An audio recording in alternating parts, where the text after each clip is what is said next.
Hello and welcome to The People's Art. I'm Melissa LaTouche and I'll be looking after the show while Neil's away. Remember to keep your work coming in, as this is your show and we love seeing your work in its different forms. So we have 3 guests on the show today, Marnie, Tom and Andrew, who make together a comedy troupe, the Grandees. They regularly play around London and comedy festival circuits. Hi. Hi. It's really good to have you here. Thanks. It's good to be here. Yeah. So can you tell us a bit about your background and what brought you together in this kind of comedy that you do? Yeah, Marnie and I met at drama school at Webber Douglas in 1998, and we got on straight away, didn't we? We sort of, not that we didn't take stuff seriously, but we did take stuff seriously, but we found the funny side of like drama. And then I never take anything too seriously, but yeah. Go on, Tom. Go on. So then I went, and then I think it was, we left in 2001, and then we didn't set up the Grandees until. Yeah, like if you're a drama student, if you're, I don't know, like some viewers have studied anywhere, you come out into the big wide world and you realise, oh my God, there's, it's a lot of competition and there wasn't much going on. And I think what brought us together as writers was that we were like, well, let's do it ourselves. And specifically comedy, because we made each other laugh, we made our friends laugh. And and if you're not getting given the opportunities by, in a sense, as an actor, you're your life's in someone else's hands. You have to wait for them to give you the work. So basically, you guys just create the work yourself, Wicked. really, and then you put it on stage, and then you get to play whatever characters you want as well. So in a sense, you kind of take the control. Yeah, you're taking the control, and then also at the same time, you can, for example, what we're doing at the moment, you can put something out there that you think might help people or broaden their minds or inspire them to do a similar thing. So it's a lovely thing to do. So you guys, do you do everything in your productions or do you each have separate roles? Yeah, we do everything. We don't sort of like get other people to make props, or some theatre companies or comedy troupes might outsource things, but we tend to do everything ourselves, or make the music ourselves, or write it ourselves, get the costumes ourselves. So we keep it all fun part as well. Yeah. In a lot of ways, because we can decide exactly what we want to put together, like green tights and green top and balloon fingers. Yeah, that's Randy's favourite. Yeah. Green tights. Oh well, tights generally. Tights generally, I think. Into tights. So is Tom. Tights. Tom's into tights. I think you're in the baggiest clothing. I can talk. Yeah, you're into ear cans, drill bits, and moustaches. Yeah, I like looking like Super Mario now and then. It's a fun look. It's good. What kind of themes do you bring out because you write the scripts yourself, what kind of themes do you like to bring out? Well, at the moment, we're bringing out themes. Every short piece that we write is ending in a message of love, and it's always about trying to uplift people right at the end and say, love is the most important thing. And the other themes are, we're really interested in all the conspiracy stuff, and we touch upon the reptilian idea and what else on. At the moment we're writing a piece about archons. Okay. And freaking each other out because we're kind of like, oh, should we be doing this? And will they, suddenly creep up on us and be like, stop writing about us? But it's kind of... the main thing is, everything we do, we're really passionate about, and it's all in the name of fun. So if we're talking about archons and really dark things, what we're trying to convey is, however dark anything is, there's always light, and there's nothing to be scared of. Yeah. That's what the message is. For me, that's what I'm interested in. Yeah. So do you start with, I want to write about archons, and then how does the story progress from there? So then, I've got quite a wild imagination anyway. It tends to start with character, doesn't it? Well, yeah, sometimes, I guess. I don't know, it differs. I think the creative process, anyone would know, anyone that's been on this show, and you yourself, anyone who's creative, it's just a crazy journey, and it can start anywhere. But you just have to run with an idea, and then anything can happen within that. But our process at the moment is, I normally think of some ideas from my imagination, and then we kind of tie in the stuff that the people's voice talk about. So, for example, we're writing about archons at the moment. The production that you saw a piece of is about a little boy being possessed by a reptilian, and then we workshop it, we write it, and then we get it in front of an audience, and then we go back and we kind of rewrite. It's quite a long process. But because we get an opportunity as well to put stuff out there that's quite raw, test it in front of an audience, see what they think about it, and then we can start, like say, go back to the drawing board, rewriting it, trying to make it funnier, but with those key themes like always integral to it.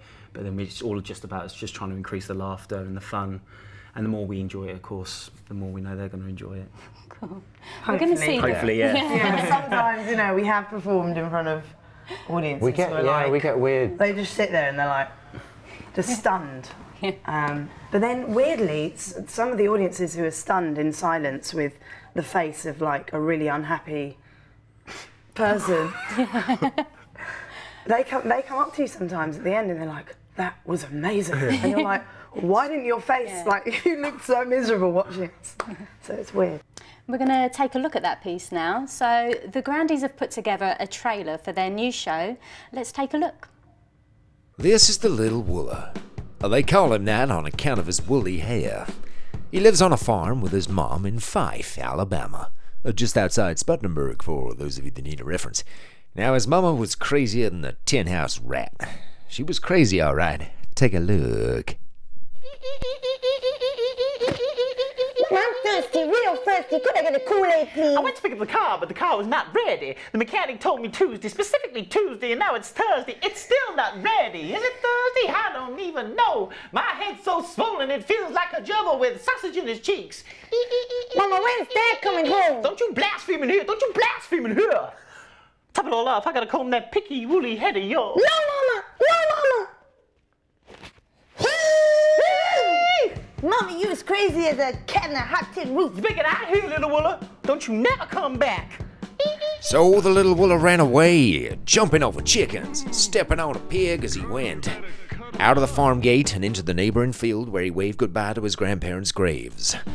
On the side of the highway, he saw a frog, its belly downside up, baking in the afternoon sun, and he swore he heard that frog say, "Infinite love is the only truth. Everything else is illusion." And then he saw it, through the heat haze, an abandoned tire yard. He settled into an old tire to rest, but he wasn't alone. Well, come here, let me get a look at you with my good eye. Okay. I got you now, boy. What you running from, all the lower? No, my mama was sick. I had to get away. What do you mean sick? Sick how? What was it, a mental illness or was she puking? I don't know. I did some puking, though, all over her shoes. You did some puking, huh? Yeah. Oh, God. What's wrong with your eye, man? Never you mind. How old are you, boy? 15. 15? Yeah. You got a mighty strong mustache for a 15-year-old boy. Yeah, my mama says I'm quite hirsute. Does she now? Take it after my daddy. He was so hirsute he couldn't wear a suit. That's why I missed out on that big job at the oil rig. Turned up to the interview naked. They thought he was a bear. He got shot. Turned him into a mute. Lives in a zoo now. They call him the hirsute mute. I would like to be just like my daddy when I grow up, but my mama says I need a new career idea. What do you think? What in the hell are you talking about, boy? Now listen up. I tell you what, you can't stay here, but you gotta abide by certain rules. Under no circumstances whatsoever are you to go down into that sewer. What is down in that sewer? There ain't nothing down in that sewer. You ain't got no business going down there anyway, so keep out. You best be getting into your tire, boy. Looks like there's a storm coming. But a voice lured him into the sewer, and the Little Wooler was too weak to resist. At last. Sleeping lizards! Hello. I may be dreaming, but you look like some kind of a giant lizard or some such. That's because I am a giant leaping lizard. Ooh, it feels good to stretch my legs. Where did he go? Where did he go? Ooh, we can become close, closer than close. Closer than you ever could imagine. Close, yes, and close. Closer, yeah. Closer than you ever could imagine. Close. You got some long fingers. What these? Yes, these are my plugger-inners. Hadouken! So the lizard tricked the poor little Wooler, locked into his body, and took him on a terrifying tour of the town. The first stop was the drive-in cinema. Hello, how can I help you? Yeah, give me 2 tickets for Invasion of the Body Snatchers. I mean, 1. 1 ticket for Invasion, sure, coming up. Do you want a hot dog with that? No, give me some popcorn, though. Popcorn, sure, coming up. You want some butter with that? Sure, extra hot. Extra hot, okay. Careful with those fingers now. Yeah, careful of your face. They hit gas stations, cocktail bars, and hoedowns, spreading fear and destruction everywhere they went. The lizard had had his fill and needed to rest. Hadouken! Hadouken! Hadouken! Man, you some weird mofo. We burned down that hoedown. Anyway, Cyrus was in there, man. I mean, I liked it, I didn't like it, but I do like it. Oh, why do you do this? Fear. We like to feed off your fear, yes. Fear is what we like, and you provide it in abundance. How come they can't see you, but I can? I guess you're a very special little boy. Well, I guess that makes me pretty special too, huh, Lizard Brain? Hadouken! Listen, little Wooler. You got the lizard out the box, now we're gonna get the lizard back in the box. Now tell me how much you love me. Huh? Don't question me, boy, do it. I'm scared. Don't be scared, boy. Fear is what he feeds off. We gotta make love. Cheers, Louise. Come on, boy. Tell me how much you love me. Well, I love your belly. Beautiful, hug me! Yeah, don't look, little Wooler, don't look! Is he gone? Yeah! All right! I love you, Daddy. I love you too, son. Yeah, you know one thing I never could stand about this town? All the damn reptiles. The little Wooler and Clobbergut spent the rest of their days together, and the little Wooler realized that there was nothing to fear, including fear itself. Hadouken! That was hilarious. We're going to take a short break. We're going to take a short break now, and we'll be back to talk some more with the Grandees about their great work.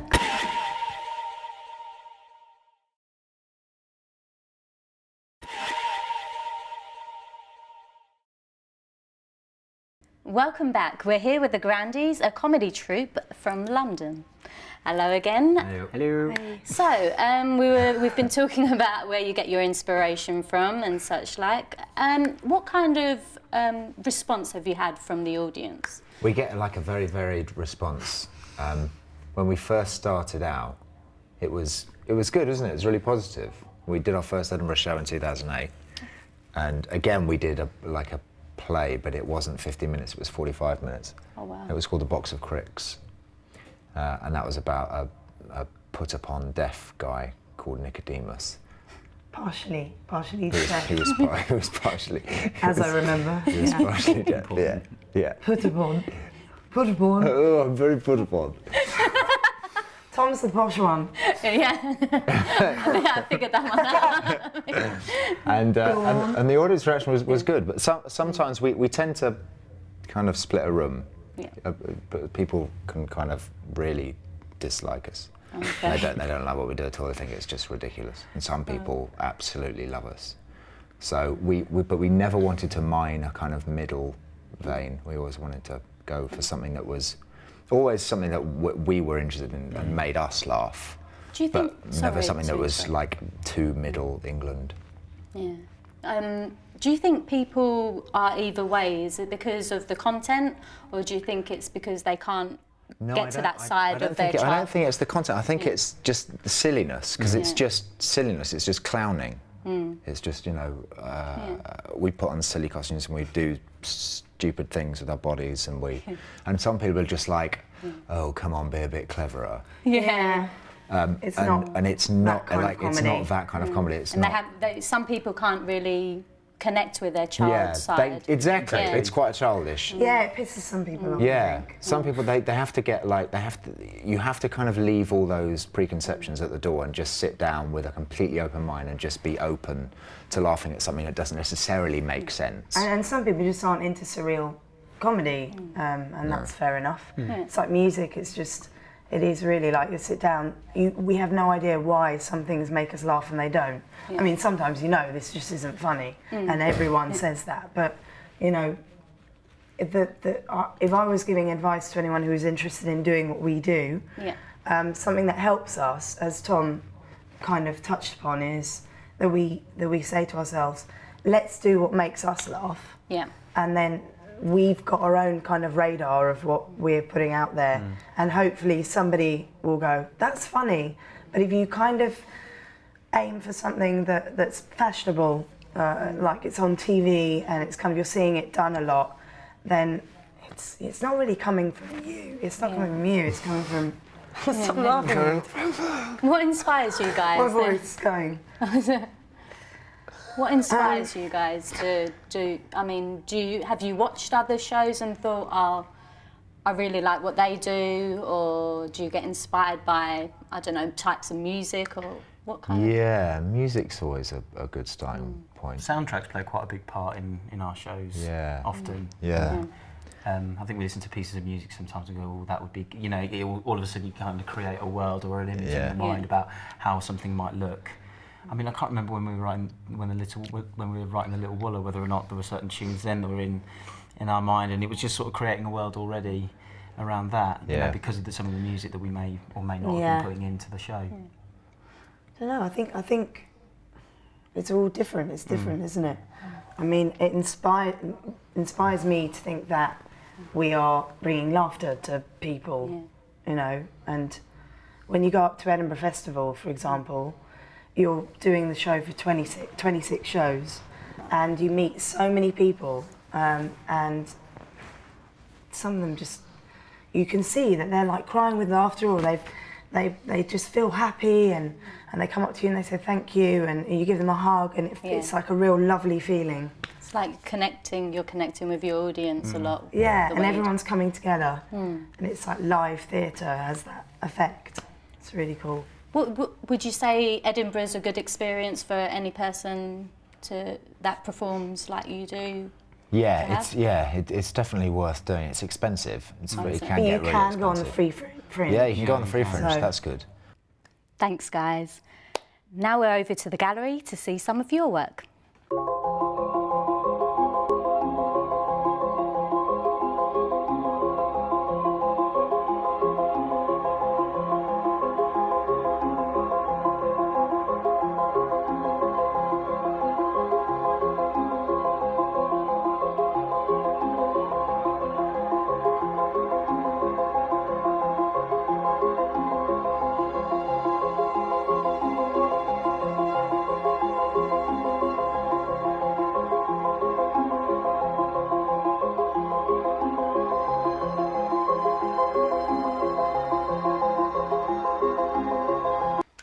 Wonderful work in this week's gallery. Now, this week we have another video from Leona.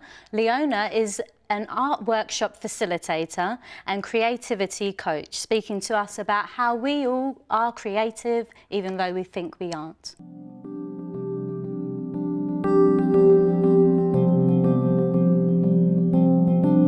Hi guys, Leona here. So today I want to talk to you about your creative journey. I want to give you some advice about what you can do if you're a graduate from university or if you are someone who's starting their creative career. And what I want to do is give you a little bit of advice really, and use my life as an example, because there's lots of different things that I did that were really beneficial to my development, my creative development, but there's lots of different things that I did that weren't so good, so hopefully we can all learn from this together. So let me take you back to 2001 when I graduated. And contrary to what most people think, as soon as you graduate, you're going to kind of leap into the perfect job, be amazing, to have this amazing career. I actually felt so overwhelmed and exhausted when I graduated. I just felt like that I kind of was at burnout point. I couldn't do anything more creative. My creative juice had just completely disappeared.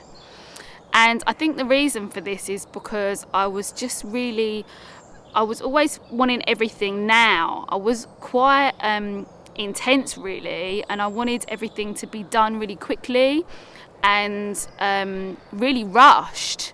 And I kind of hadn't really understood at that point really what creativity really means. It's quite ironic, really, isn't it? You go to university and you think, you know, you do a creative degree and you think you're going to be really in the flow and everything's going to work out. But it wasn't like that at all for me. What I found out is actually that I'd kind of lost a lot of my real intuitive side of being creative, and that I really needed to just kind of relax and take a step back. But I didn't really know that at that point, so I suddenly thought, what can I do? I've got to get a job, I've got to do this, and I landed a job that really didn't make me happy. And I was quite depressed, really, because I just thought, oh, you know, I've done all this, I've spent all this money on a degree, spent all this time, invested in all this energy into doing my art, and then I just felt exhausted. So what happened to change that really was a kind of an inner determination. And this inner determination sort of propelled me. So whenever I would create something that I didn't want, I would have this kind of alarm bell going off, and it would tell me really that what I was doing wasn't the right thing for me and I needed to really change it. So another real benefit that I had to my kind of character really was that I would identify what was that I didn't want something, and then I would really kind of be proactive and find the next thing. So I wouldn't necessarily kind of reply to adverts a lot, because the trouble with replying to adverts is that you've got a huge amount of people going for one position. So I found the best way to really approach it was to come from myself and find other people that were doing things that I was interested in. So for example, I would look for people that needed art assistance, and I would, you know, give them a call and see if they needed anybody, and if they didn't, no problem, go on to the next person. And I had some real good success with this. I had a few jobs that I was really happy with and really grew from, because when you work for somebody else, you can really see how their characteristics can influence you in a positive way. So that would be a really good bit of advice that I could give you, is create opportunities for yourself, really. You know, don't listen to what everyone else is doing. Don't listen to people's opinions of what they think you should be doing.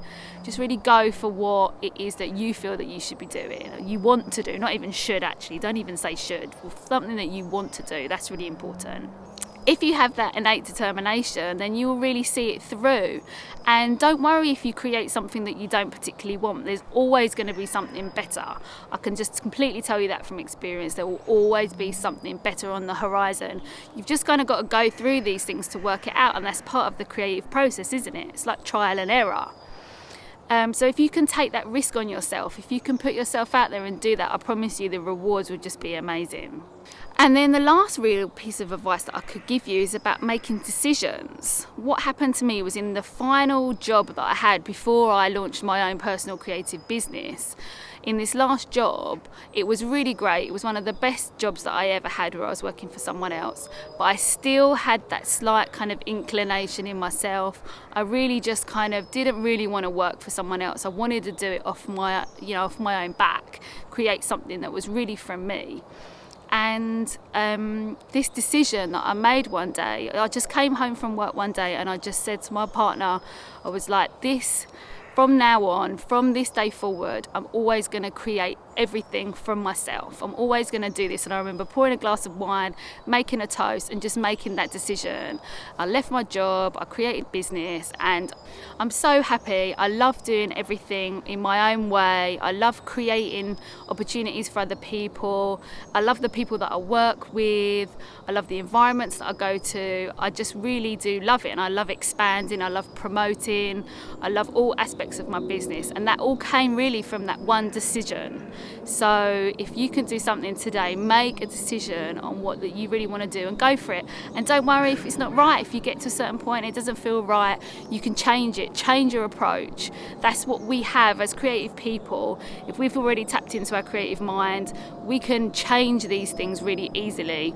I encourage you to do that, and you will feel much happier and you'll feel a sense of growth and achievement with your creativity. So thanks for listening. I'll see you next time. Oh, thank you for coming down, guys. Where can we catch you? You can catch us on at the Hen and Chickens once a month, Grandee Mondays, or on Twitter That's at in the Grandees, Islington. and on Facebook as well. Take care and see you soon.